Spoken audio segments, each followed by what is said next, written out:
गोटे थर गोटे साइंटिस्ट गोटे झिंटिका को धरिला आ से झिंटिका को निजर आवाज सह डेइबा सिखेला। साइंटिस्ट जेतेबेले कहे डिओ, झिंटिका तार स्वर सुनिबा मात्रे ही जोरे डेई पड़े। आ से तो थिला साइंटिस्ट, तो से झिंटिका उपरे किछि अलगा करिबा को भाबिला। एबे झिंटिकार होय थाए 4टी गोड़, तो से झिंटिकार डिया उपरे एक्सपेरिमेंट कला। साइंटिस्ट से झिंटिकार गोटे गोड़ भांगी देला आ पुणी झिंटिका को कहला कि डिओ। एबे झिंटिकार गोटे गोड़ भांगिबा द्वारा तार डेइबार दूरता प्रथमरु कम होई गला।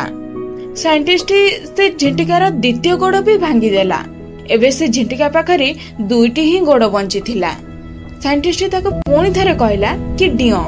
झिंटिकार लंफ एथर आहुरी कम होई गला।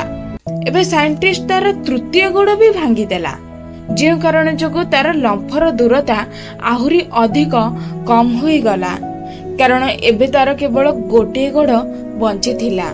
साइंटिस्ट तार गोटे बंची थिबा गोड़ को भी भांगी देला। गोटे गोटे करके बिचरा झिंटिकार सबु गोड़ को से साइंटिस्ट भांगी देला। एबे शेष गोड़ भांगिबा परे जतबेले साइंटिस्ट से झिंटिका को कहला कि डिओ, एथर से झिंटिका हली भी पारिला नाही। एबे साइंटिस्ट गोटे पेन आउ पेपर काढिला आ से जहा एबे झिंटिका उपरे एक्सपेरिमेंट करितिला ताको से लेखिबा को लागिला। से लेखिला कि जतबेले झिंटिकार गोटे गोड़ भंगा गला तो से टिके बधिर होई गला। जेतबेले तार द्वितीय गोड़ भांगी दिया गला तो से आहुरी भी अधिक बधिर होई गला। आउ प्रति गोड़ भांगिबा संगे संगे से आहुरी अधिक बधिर होई जाउथिला। सबु गोड़ भांगिबा परे से बिल्कुल बधिर होई गला। आउ ता उपरे जोर जोर रे चिलेबा परे भी कोनोसी प्रभाव पड़िला नाही।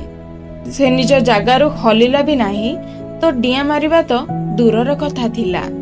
एबे ए कहानी सुनी करी समस्त को ठीक एया लागुथुबो कि मूर्ख साइंटिस्ट थिला, एते सीधा कथाटा ताको बुझा पड़िला नाही। नहले पुनी किछि लोक एया भी भाबुथिबे कि एटा तो कोनोसी छोट छुआ को भी जणा अछि कि झिंटिकार डिया तार गोड़ भांगिबा जोगु कम होई जाउथिला, ना कि से बधिर होई जाउथिला।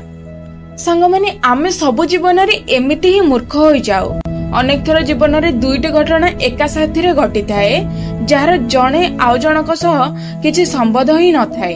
केबे केबे देखा जाए किछि आउ हमको बुझा पड़े आउ किछि, आउ वास्तव रे होई थाए आउ किछि। मानिनियो तो आपण कोनोसी आर्थिक परिस्थिति रे चालू अछंती आ सेतबेले आपणकर बेस्ट फ्रेंड कोनोसी अन्य कारण जोगु आपणको साथ छाडी देला, तो आपण तार एई कंक्लूजन बाहर करिवे कि मोर जीवन रे जतबेले मोर खराब परिस्थिति चालुथिला सेतबेले मो बेस्ट फ्रेंड मोर साथ छाडी देला। आ आपण एई कथा को मानि करी आपण निजर जीवन बीती दियंती। एटा तो केवल गोटे एग्जांपल थिला जहा मु आपनको बुझेइची।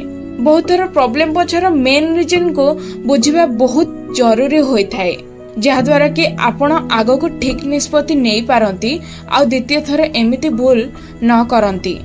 तो लाइफ रे जेबे भी कोनोसी प्रॉब्लम आसे बा कोनोसी 2टी जिनिस एका साथी रे होई जाए आ आपण कंफ्यूज होई जानती आ आपण को बुझा पड़े नाही, तो प्रॉब्लम रो रूट पर्यंत जानतु केउ कारण जोगु ए प्रॉब्लम मो सहित हेउ अछि, जहा द्वारा कि आगो को मु ठीक निष्पत्ति निए आ पुणी थरे एमिति भूल आउ न करे।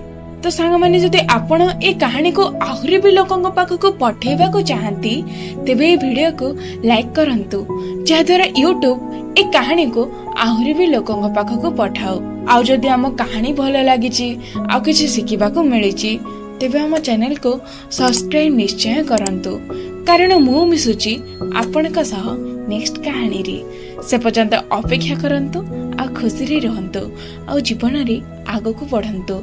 Wish you all the best.